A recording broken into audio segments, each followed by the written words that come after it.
Olá, seja bem-vindo ao curso de eletricista instalador predial de baixa tensão. Eu sou Eliseu Faria, sou seu instrutor. Nesta videoaula irei falar sobre grandezas elétricas, tensão elétrica. Na unidade 1 foram vistas as propriedades estáticas das cargas elétricas. Serão estudadas a partir de agora suas propriedades dinâmicas.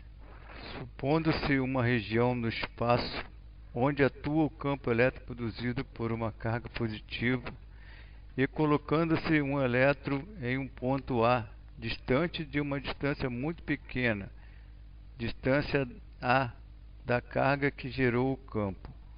Este elétron estará sujeito a uma força contrária ao sentido do campo, ou seja, será atraído por ela. Quando este elétron, no seu movimento em direção à carga que estiver em ponto B, a distância de B em relação à carga será menor, sendo, portanto, o potencial de elétron maior que no ponto A, conforme mostra a figura 5. Assim, conclui-se que uma carga negativa move-se do menor para o maior potencial elétrico. De forma semelhante, comprova-se que uma carga positiva move-se do maior para o menor potencial. Em todo caso, para que haja o movimento de uma carga, seja positiva ou negativa, é preciso que haja um potencial maior e um potencial menor, ou seja, uma diferença de potencial, ou DDP. Relação entre desequilíbrio elétrico e potencial elétrico. O potencial elétrico de um corpo é tanto maior quanto maior for o seu desequilíbrio elétrico. Entre dois corpos potenciais diferentes, existe uma diferença potencial, ou tensão elétrica. A unidade de medida da tensão elétrica é o volt, V. Os dispositivos capazes de fornecer tensão elétrica são denominados de fontes geradoras. Corrente elétrica. Quando se submete um material condutor elétrico a uma diferença de potencial, seus elétrons livres apresentam um movimento ordenado e orientado do ponto de menor potencial para o ponto de maior potencial. Para este movimento dá-se o nome de corrente elétrica.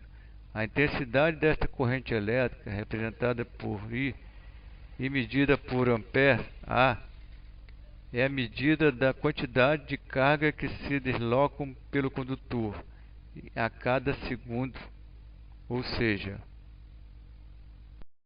I é igual a Q sobre T, onde I é a corrente elétrica, Q é a carga elétrica e T é o tempo em segundo. A corrente elétrica é formada pelo movimento de elétrons, portanto cargas negativas. Conforme já foi visto, cargas negativas deslocam-se do menor para o maior potencial.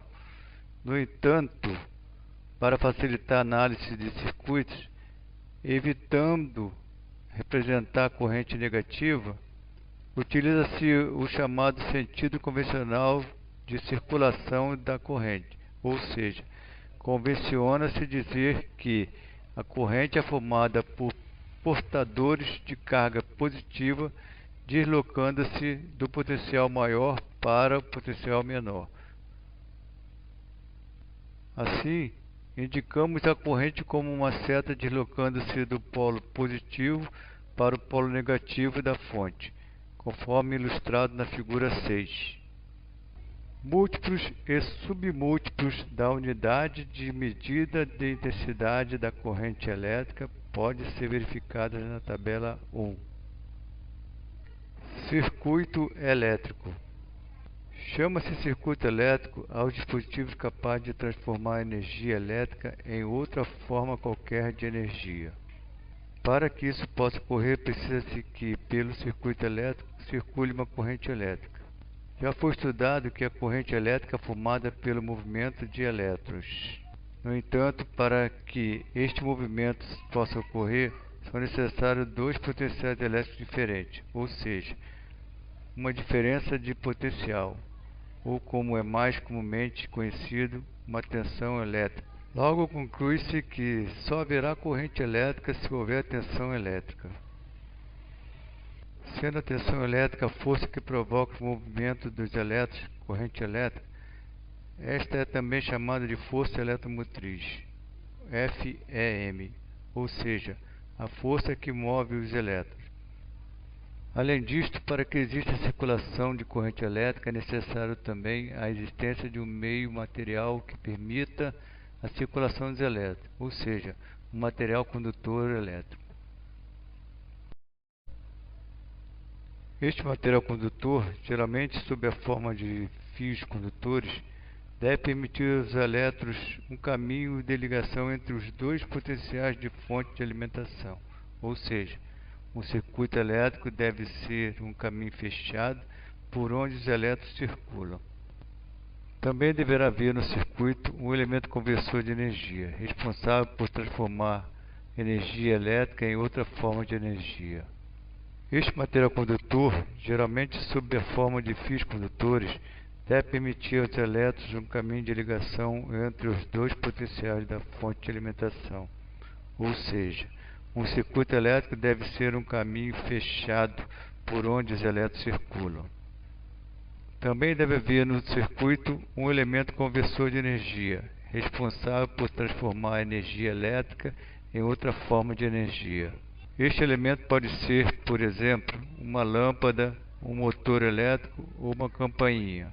Finalmente, é preciso prever uma maneira de controlar o fluxo da corrente pelo circuito, permitindo ligar ou desligar o circuito quando for preciso. Este controle pode ser feito por meio de um interruptor, por exemplo, ou simplesmente atarrachando e desatarrachando a lâmpada em seu receptáculo. O importante é a percepção de que, interrompendo o caminho da circulação da corrente, esta deixará de fluir pelo circuito. Em resumo, pode-se definir o circuito elétrico como um caminho fechado por onde circula uma corrente elétrica. Este circuito é formado por 4 elementos básicos, conforme já foi visto anteriormente. É necessário uma fonte de alimentação, fios condutores, um receptor de energia, também chamado de carga, um elemento de controle, que é o interruptor. Para que haja um circuito completo, são necessários estes elementos acima. Caso haja ruptura de um dos fios condutores, a abertura do interruptor ou a queima da lâmpada, por exemplo, haverá um circuito aberto, o que irá interromper a passagem da corrente e, por consequência, o funcionamento do circuito. Se, por outro lado, houver um desvio de corrente, de modo que esta não passe pela carga, haverá um defeito conhecido como curto-circuito e o circuito também deixará de funcionar. Quando ocorre um curto-circuito, a corrente passa a circular de forma descontrolada, o que pode causar sérios danos na instalação do circuito, como a queima dos fios condutores e incêndio. Por isso, para serem limitadas as consequências de um curto-circuito, deve-se utilizar dispositivos de proteção. O tipo mais comum e simples de proteção é o fusível. O fusível é um dispositivo construído para romper, fundir, assim que a corrente ultrapasse um limite determinado e seguro para o funcionamento do circuito, interrompendo a circulação da corrente antes que danos mais sérios ocorram. É importante notar que o fusível só irá queimar se o limite de corrente for ultrapassado, ou seja, se houver um problema no circuito. Não se deve substituir um fusível por outro de maior capacidade sem que antes se faça uma análise da capacidade dos condutores do circuito. Também não se deve jamais improvisar um fusível com moedas, parafusos ou outros objetos. Na ocorrência de um curto-circuito, tais objetos não estarão dimensionados para proteger o circuito, podendo trazer consequências sérias para a instalação e para seus usuários. Pilhas e baterias. Para que uma lanterna acenda ou para que um rádio funcione, é necessário uma fonte de energia, ou seja, um dispositivo que forneça uma diferença de potencial. Normalmente, estas pilhas, quando novas, fornecem uma tensão elétrica de 1,5 volts, tensão esta que diminui à medida que a pilha se descarrega. Se for necessária uma tensão maior que 1,5 volts, várias destas pilhas podem ser associadas em série, de modo que suas tensões se somem, formando as chamadas baterias. Um exemplo comum são as baterias 9 volts, bastante utilizadas em equipamentos eletrônicos. Essas baterias são formadas pela associação de 6 pilhas de 1,5 volt cada, perfazendo uma tensão de 9 volts. 6 vezes 1,5 é igual a 9. Corrente contínua e corrente alternada. As pilhas e as baterias têm as características de fornecer corrente contínua para o circuito, o que significa dizer que a corrente flui continuamente em um único sentido de circulação, o que implica em dizer que a tensão mantém sempre a mesma polaridade. A corrente contínua é muitas vezes abreviada por CC ou DC, do inglês Direct Current. No entanto, esta forma de energia não é a que é encontrada, por exemplo, nas tomadas das casas.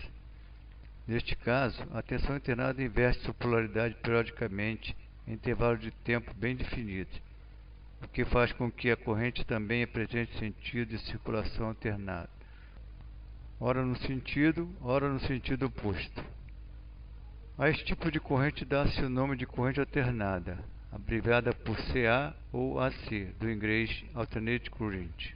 Na figura 7 são representados os esquemas gráficos em função do tempo de uma corrente contínua e de uma corrente alternada.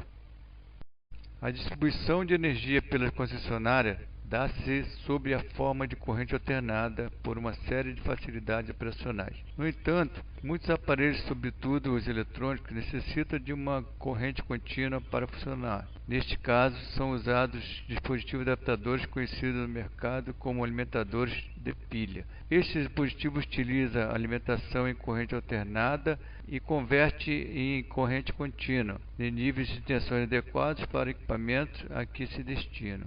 Dispositivos semelhantes também são utilizados para a recarga de pilhas e baterias, somente quando estas forem recarregáveis, como no caso, por exemplo, dos carregadores de bateria de telefones celulares. Resistência elétrica. A resistência elétrica é a característica que os materiais, mesmo os condutores, têm em se opor, ou seja, oferecer dificuldade à passagem da corrente elétrica. Esta oposição é provocada pelas dificuldades que os elétrons encontram em se deslocar pela estrutura atômica do material. A resistência elétrica é representada pela letra R e é medida em ohms. Múltiplos da unidade de medida de resistência elétrica podem ser visualizados na tabela 2.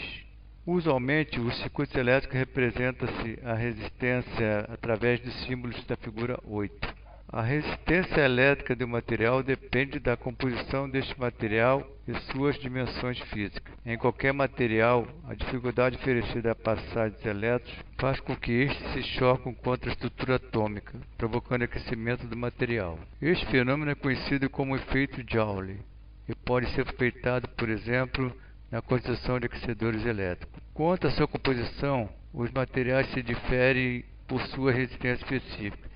Características estas chamadas de resistividade do material. A resistividade, representada pela letra grega R, é expressa em ohmímetro, Wm, e representa um valor específico da resistência elétrica do material, sem se preocupar com suas dimensões.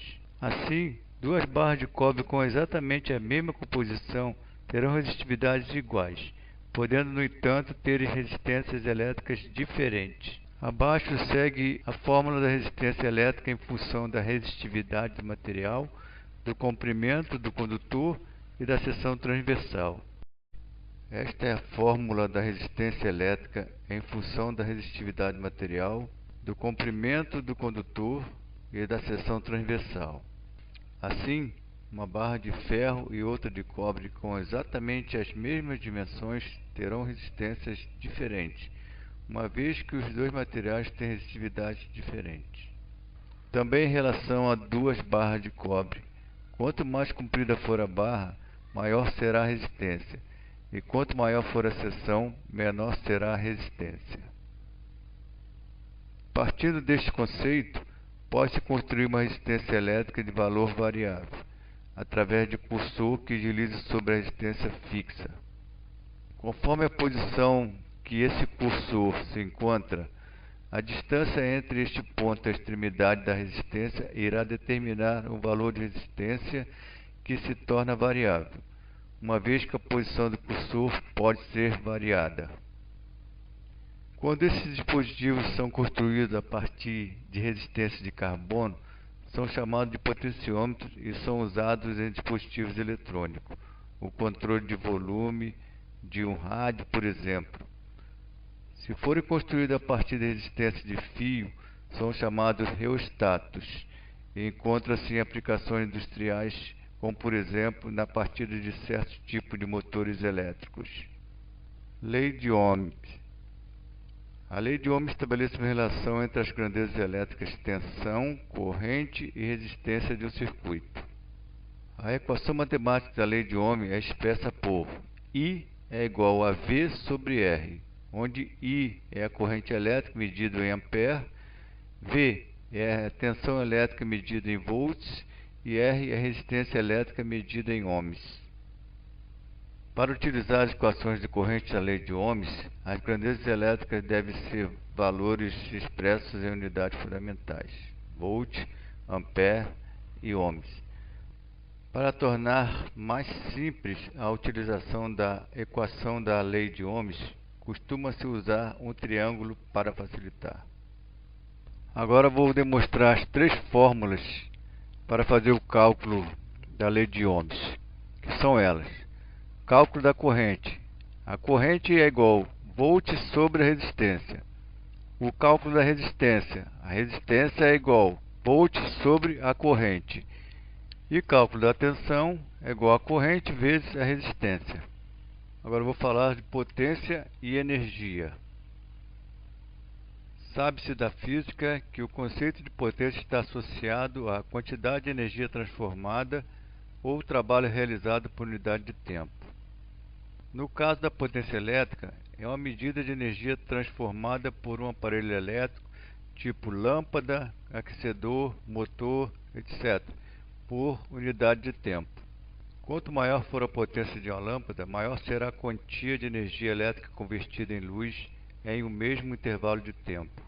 Em outras palavras, a lâmpada de maior potência produz mais energia luminosa que outra, de mesma tecnologia, mas de menor potência. Em um circuito elétrico, a potência pode também ser definida como a quantidade de cargas elétricas que uma fonte de tensão fornece a um circuito em um intervalo de tempo. Portanto, temos P é igual a V vezes Q sobre ΔT. P é a potência, V é volts, Q é a carga sobre ΔT.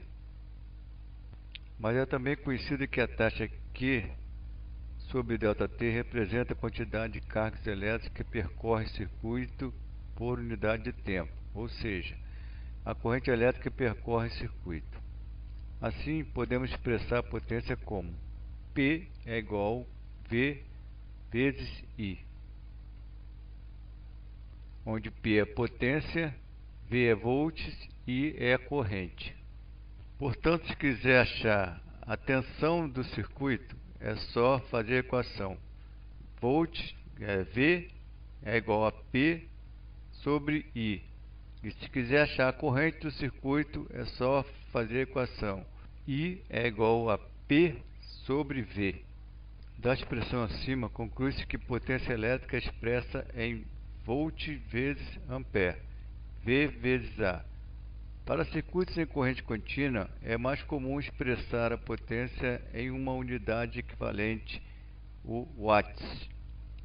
Futuramente, quando forem estudados circuitos de corrente alternada, serão mostradas mais algumas particularidades a respeito dessas unidades.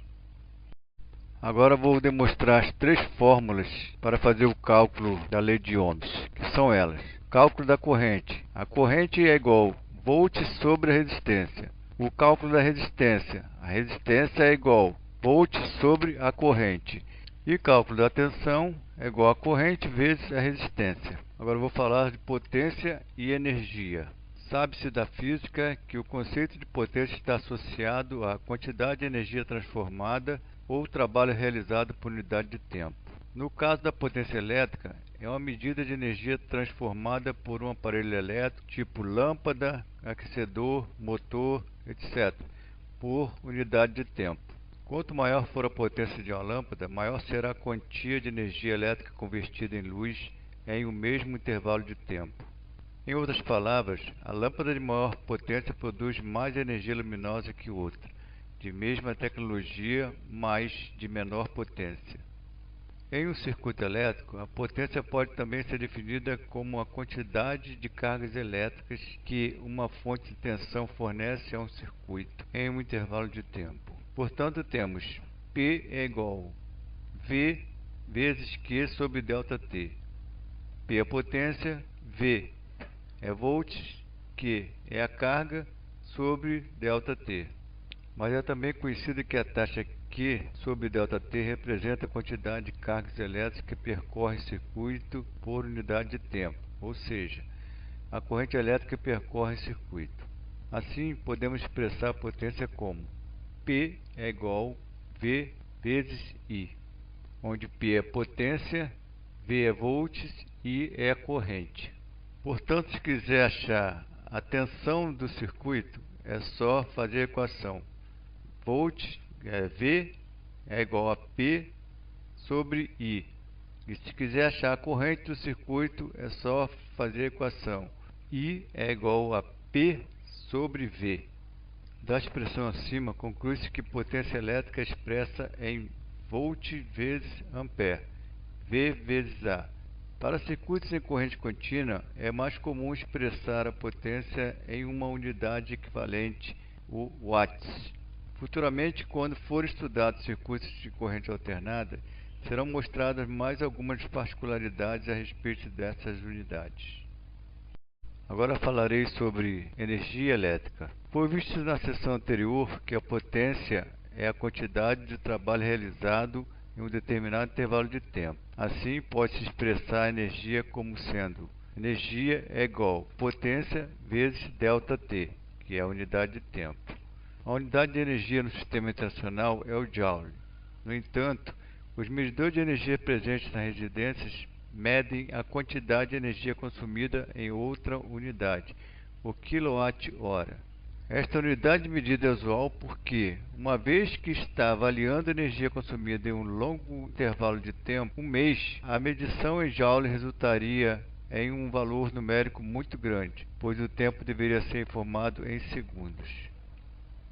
Os medidores de energia, também chamados de medidores de quilowatt-horas, são instrumentos registradores que avaliam a tensão da rede e a corrente que circula pelo circuito, fazendo girar um disco por efeito de indução eletromagnética. A tensão do sistema é praticamente constante, porém a corrente que circula varia conforme a potência consumida. Quanto maior for o produto da tensão pela corrente, que é a potência, mais rápido é a rotação do disco. A este disco está acoplado um mecanismo de ponteiro, os quais se movem conforme a rotação do disco, registrando a energia total consumida. Mensalmente, a concessionária de energia elétrica faz uma leitura da indicação do medidor, e a energia consumida do mês é calculada a partir da diferença entre a leitura do mês atual e a leitura do mês anterior. Vamos fazer alguns exercícios. Exercício A. Qual a potência elétrica que percorre a resistência de um chuveiro cuja potência é de 5.000 watts, ligado a uma rede elétrica de 120 volts? Faça o mesmo exercício verificando a potência do seu chuveiro. Só para lembrar, corrente é igual a potência sobre a tensão.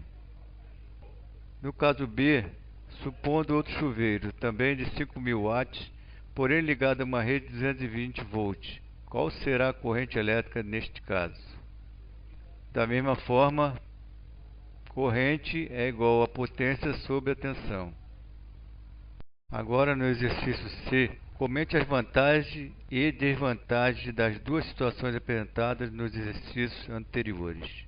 No exercício D, em uma residência moram 4 pessoas. Há um chuveiro elétrico de 5.400 watts 6 lâmpadas incandescentes de 100 watts cada uma e um refrigerador de 200 watts. Supondo que cada pessoa tome um banho diário de duração de 15 minutos, que as lâmpadas permaneçam acesas em média 4 horas por dia e que o refrigerador opere em ciclos aproximadamente de 10 minutos ligado e 20 minutos desligado. Calcule em kWh o consumo de energia mensal desta residência. O exercício é: supondo que a concessionária de energia elétrica cobre 27 centavos por kWh consumido, qual será o valor da fatura de energia da residência do exercício anterior? Exercício F. Ainda supondo a mesma situação, quanto seria economizado mensalmente, em real, se cada pessoa reduzisse seu banho para 10 minutos e as lâmpadas fossem trocadas por lâmpadas econômicas, fluorescentes de 20 watts cada uma, mantendo o mesmo tempo de utilização?